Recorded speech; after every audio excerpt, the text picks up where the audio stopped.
we will do Flash another day. But everybody wants to do A-Team, so we will do A-Team. This is from Double Reel, which we've seen before. It's the history of the A-Team, the rise, the tensions, and the legacy of the A-Team. Are we ready, chat? And I'm sure it's going to open with that iconic song. Let's do this. Ever wondered how 4 ex-soldiers on the run from the law became one of TV's most iconic teams? Let's dive into the story of the A-Team and discover how they redefined action on television. Tuesday, it's a 2-hour blowout for the A-Team, and that means double the trouble. There would have been more, but somebody ate the script. 2 hours of the A-Team. The 1980s television landscape was a mixed bag of genres, with each network competing for the next big hit. Crime dramas like Hill Street Blues and Magnum P.I. dominated the screens, while family sitcoms like Different Strokes captured the lighter side of TV. But there was a noticeable gap for something in between. A show that combined action with a sense of fun and morality, all wrapped up in a family-friendly package. Enter Stephen J. Cannell and Frank Lupo, 2 veteran television writers who are keenly aware of the demand for something new. Cannell, already a hitmaker with shows like The Rockford Files, had a vision for an action series that could be gritty, but also full of heart. Together with Lupo, Cannell set out to develop a show that would take the excitement of war movies like The Dirty Dozen and adapt it for TV audiences, giving viewers a team of heroes that was larger than life, yet approachable. Okay, chat, I forget. What? Yeah. Chat, I forget. Was the A-Team in the OG series, not the movies? In the movies, they made them all Rangers. Was the A-Team back in the OG series Special Forces? Like, were they, like, Green Beret? Or were they Rangers? Or, you know, were they, like, part of a special operations group in the OG?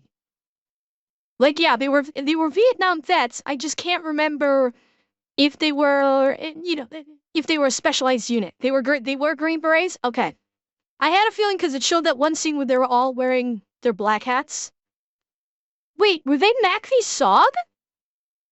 Was that implied that they were Mac v. Sog? That actually makes a whole... Wow. That makes so much sense now that I think about it. That 100% makes sense at how good they were at just improvising all that shit. That they were Mac v. Sog. Holy shit. You know what? I'm a little surprised Nick hasn't brought that up. I'm actually pretty surprised. If they were characterized as Mac v.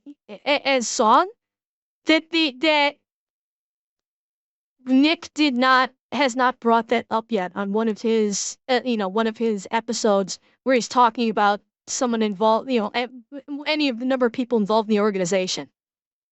I'm Cowboy George. And I'm Boy George. Take your pick. Tuesday, the A-Team. Be there, bud. Cannell and Lupo weren't just interested in explosions and car chases. They wanted something deeper, a cast of characters who were all damaged in some way by their time in the military, but who had found a sense of purpose in helping others. Each character would bring a unique skill to the team, and together they would form a cohesive unit that audiences could root for week after week. No, you'll be medium rare. From the outset, Cannell and Lupo knew that for the A-Team to stand out, the characters needed to be distinct and memorable. They weren't just building a team, they were creating personalities that would stay with audiences long after the credits rolled. And they have. Colonel, what now? Now we're all gonna get back in the United States Army uniform. Fixing to mess with the U.S. Army. We in trouble now. Lieutenant Colonel John Hannibal Smith was the first character they envisioned. As the team's leader, Hannibal needed to embody both intellect and charisma. Inspired by the leaders of classic war films, Hannibal was designed to be a tactical mastermind, a man. And I'm sorry. George Papard? Okay, chat. Putting aside Liam Neeson, his portrayal of Hannibal, which was good. Some people, I don't know, some people don't like Liam Neeson. I thought Liam Neeson was very good as Hannibal. I thought he did a great job. I thought he absolutely sold me as being Hannibal. Can anyone think of anyone back during this time period other than George Peppard being Hannibal? Leslie, it's the hair. Redden, it's 100% the hair. They both have white hair. That's probably why when you think of Hannibal, OG Hannibal, you're thinking of Leslie Nielsen. Is absolutely, they have the same fucking hair, which is unusual. Liam Neeson played Hannibal in the 18 movie Grindhouse. Like the 18 movie back from, 2015, I think it was? I think it was 2015. Yeah, they did an 18 movie that had Liam Neeson as Hannibal, Bradley Cooper as Face, I forget the actor who played B.A., I didn't really know him, and, Sholto, Corley or Perlo Shotley, I forget the correct pronunciation of his name, was Murdoch. Yeah, Sholto, somebody type out his name. I forget how it's pronounced. I believe he's South African, so the pronunciation of his name is a little bit wonky. But it's like Sholto Copley or something like that. He played Murdoch, and he did a great job with it. But for the OG team, can you think of anybody other than Peppard playing Hannibal? Heresy time. I'm ashamed to admit I've never seen the A-Team, the show, or the movie. All I know is that theme song. Really, Leo? I would recommend seeing either or both if you have the opportunity. They are both great. The big difference between the two of them is in the TV show, and this may come up during this video. Big difference is Sholto Copley, and I hope I pronounced that right. Thank you, Kevin. Yeah, his name is difficult to pronounce because I don't think I've ever actually heard it spoken by him, like where he has pronounced it. I have no idea how it's properly pronounced. But the big difference between the TV show and the movie, and well, granted, this was because it was on TV in the 80s, so they kind of had to do this because of ratings. But the A-Team of old never killed anybody. This team, with all, lots of gunplay, lots of explosions, they never killed anybody. Ever. In the A-Team TV show. In the movie, yeah, they killed people. So that was a big difference, but both are great. Some people, give the movie A-Team shit. I thought it was fantastic.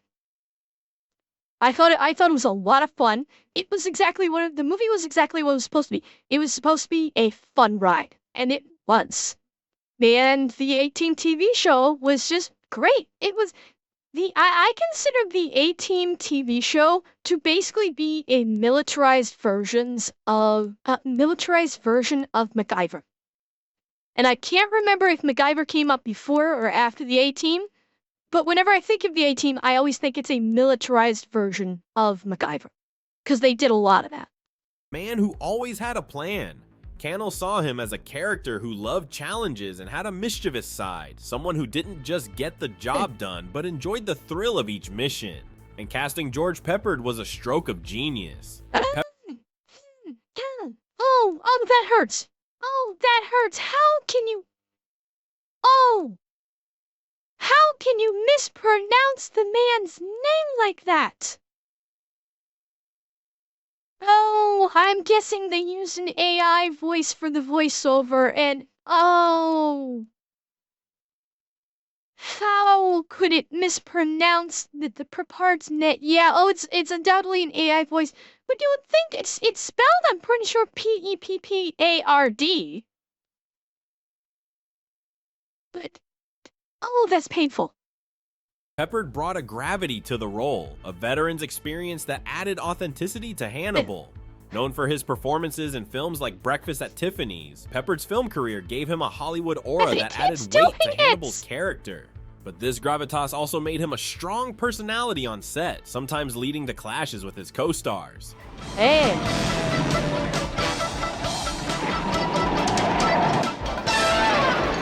The next character was a stark contrast to Hannibal.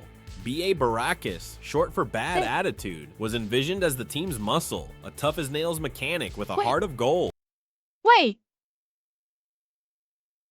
Was that why it was called B.A.? Short for bad attitude? Is that true? Was it? Okay. Okay. Okay, I was not aware of that. That's what the BA stood for. Cannell and Lupo wanted someone who could be intimidating yet likable, and BA had to have a distinctive look. Mr. T, with his mohawk gold chains and larger-than-life persona, was the perfect fit. Fresh off his role as Clubber Lang in Rocky III, Mr. T brought instant recognition and an undeniable energy to the team. BA's character wasn't just about brute strength.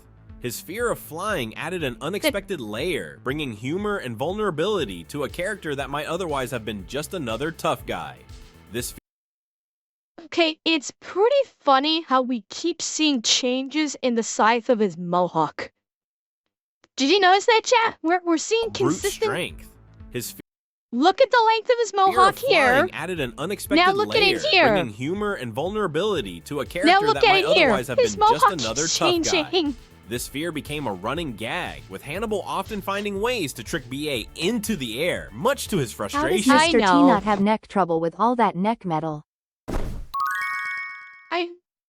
Jesus. He is strong. I'm sure he was fine, and it was puppet plastic. And this is true. I love it when a plan comes together.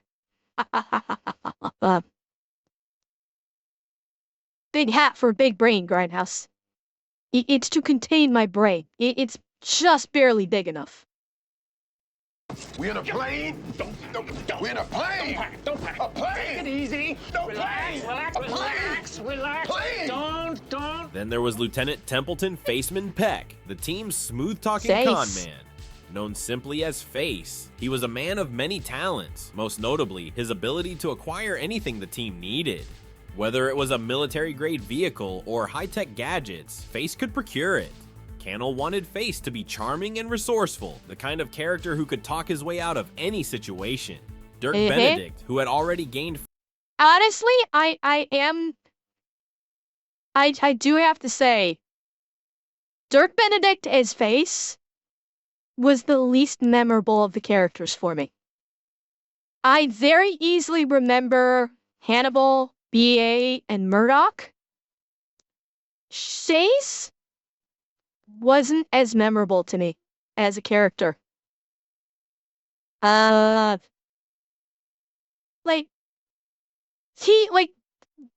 against Dirk Benedict as an actor or anything. It's just, he just wasn't memorable. And yeah, Gore, as I was saying that, I was also thinking, I mean, that's kind of the point. He's he's designed to look like an every person, so he can be sneaky and acquire stuff and people won't remember him and he can blend in. I certainly appreciate that, but when he's with the team, when it's just the four of them and he's with the team, he didn't really stand out when it's just them. Like, when he's on a mission trying to acquire things, sure, it makes sense that he would act like an everyman and everything. It was hard from, but he was, as a character, yeah, and I think, J10, I think that was the purpose of why they did Bradley Cooper, and why they kind of made Face more of a main character than Hannibal. Or why they sort of, handed the reins over to him. Because it started off with Hannibal being the main character of the team. When the first half of the A-Team movie, Hannibal was the lead character. Makes sense, he's Hannibal. But then about halfway through, Face kind of took over as the lead character in the movie. Yeah, and basically functioning as Hannibal's successor.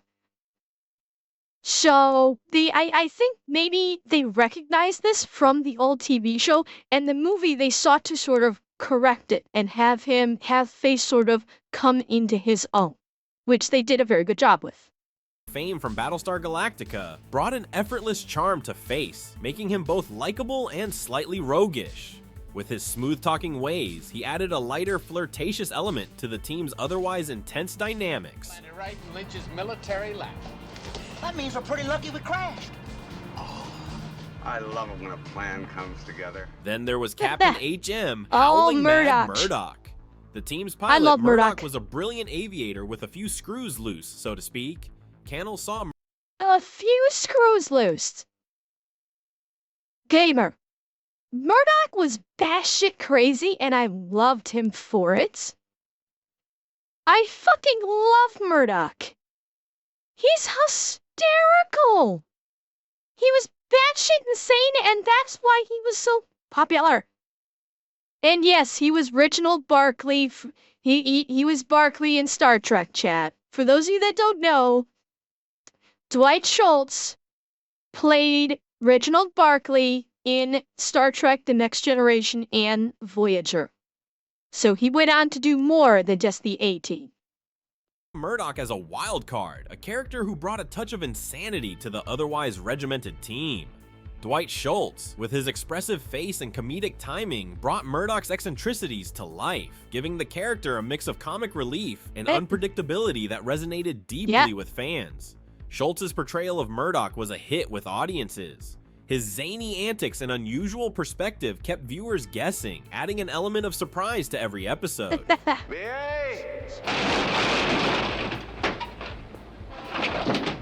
And finally, we have Amy Amanda Allen, a character who would bring a unique perspective and skills to the team. Played by Melissa. The suck. What the hell? Chat. What the hell?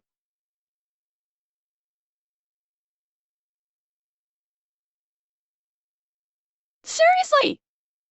Chat, I'm banishing. I'm going away. I'm going away!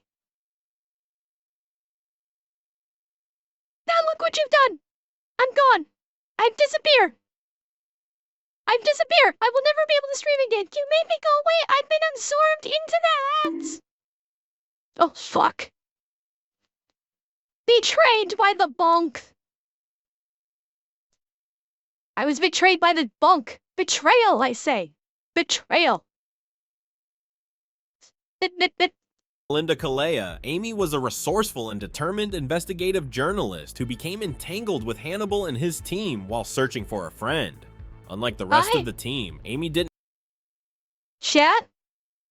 This may sound crazy. I don't remember her. I do not remember her character. At all. No, Revan, Jessica Biel's character was, Jessica Biel's character was basically the general that was constantly going after them. We're going ember hunting. Yeah, this is not Jessica Biel. Jessica Biel's character was basically, she was the counterpart for the general in the OG series that was going after the A-Team. That's who her character was. Didn't have a military background or specialized combat skills, but her journalistic instincts and persistence made her a critical asset, especially in gathering intel and gaining access to people and places the team couldn't reach on really, their J10? own. With the cast in place, production began, but the journey wasn't without its challenges. The Chinatown was like a ride on a neon horse. The hot sounds, the smell of grease crashing in on him. When the A-Team first aired, it was a sensation, capturing the hearts of viewers with its mix of action, humor, and a unique team dynamic. Week after week, fans see, look, it's spelled P-E-P-P-A-R-D. How the hell did the AI voice call that peppered? How the hell is that? There's literally an A there. The AI voice should have picked that up and said, Pepard. It should have at least said Pepard. How did it suck that up so badly? tuned in not just for the action, but to see how Hannibal, Face, BA, and Murdoch would overcome the odds to help those in need. The show's appeal went far beyond the screen. The team's iconic black and red GMC van became a pop culture symbol, alongside famous vehicles like Kit and the Lady from Airwolf. Toy versions of... And that was one big disappointment for the movie. That in the movie, the van only showed up in basically what could be considered what's the word I'm looking for? The opening. Yeah, the van only briefly shows up in the opening of the movie, and then they kill it, and it never comes back. That was one very disappointing aspect of the movie, is they didn't have the van. I was not pleased with it. Yeah, they killed it with an industrial grade air conditioner. Actually, Murdoch killed it with an industrial grade air conditioner. Yes, F's in chat for Van Coon from the movie. F's in chat for Van Coon. Coverboy, in the opening of the A-Team, they're trying to escape from a corrupt Mexican general. They're at a Mexican hospital. They commandeer a medic evac chopper on the roof of the hospital, and as Murdoch is taking off, the helicopter strut hits an air conditioning unit, knocks it off the building, and it slams down. It goes down about like 10 stories and slams into BA's van and crushes it. Like, literally tacos the thing and crushes it. That's how they killed the van in the movie. The van, along with action figures of the main characters, flew off the shelves as kids everywhere wanted a piece of the A-Team. Sounds like a chopper. Why hire the A-Team? George Peppard, accustomed to being the leading man, sometimes struggled with sharing the spotlight. His traditional Hollywood background clashed with Mr. T's raw charisma, leading to an underlying tension. Did he say pancakes? Is that what it always sounded like he said vacated. Like, that line in the movie, it always sounded like he said, "You vacated my van." Did he actually say pancaked? It was hard to, okay, it was hard to hear what he said, because, of course, action scenes, so a lot of shit happening. But he said, "You pancake my van." Okay. That would affect the show in unexpected ways. While this tension created challenges on set, it also added depth to the team dynamic. Hannibal and BA had a mutual respect on screen, but Peppard and Mr. T's off-screen differences were a different story. This tension between Peppard, the established star, and Mr. T, the rising star, led to the two only interacting when in character, refusing to acknowledge each other. Yeah, and this was also a staple, that they always use mini 14s. This was their rifle of choice. Was the Mini 14, which I imagine a lot of people were not familiar with, because everybody knew the M16. They didn't use the M16 though. This was their weapon of choice. Using to acknowledge each other off-set. Accounts differ on what actually happened and who said or did what. Peppard claimed that Mr. T demanded the removal of several crew members. Other reports suggested it was Peppard who pushed for Melinda Kalea's departure, feeling her presence was unnecessary and that her dissatisfaction disrupted the cast. Melinda's role was filled by Tanya Baker, played by Marla Heasley. According to Heasley, when she joined, Peppard bluntly told her, "We don't want you on the show. None of the guys want you here. The only reason you're here is because the network and producers think they need a female character." Despite her professionalism, she was written off after just 10 episodes. Kidnapping is such a tricky business. Well, because I don't remember her character at all. From like old reruns that I've seen of the A-Team, I don't remember her at all. I can, well, Zeb, I get the joke. And the demographic, like, I don't know why very possible they brought her in just as something pretty. And yeah, like the fact is they also didn't need a female character. This was the 18. This was a show about the boys. They didn't need a standard character that was female. It was unnecessary, realistically speaking. After just 10 episodes. Kidnapping is such a tricky business. Despite its initial success, by the time season 4 aired, the A-Team faced criticism for its formulaic approach. The show had a well-loved structure, introducing the team, presenting a problem, and watching as Hannibal's plan came together. But as seasons progressed, the lack of variety began to draw criticism from viewers and media alike. Many episodes followed a predictable rhythm. The team would be hired by a distressed client, often outnumbered by an enemy with more resources. Hannibal would craft a plan, Face would acquire supplies, BA would build a makeshift weapon or vehicle, and Murdoch would bring his unique flair to the final showdown.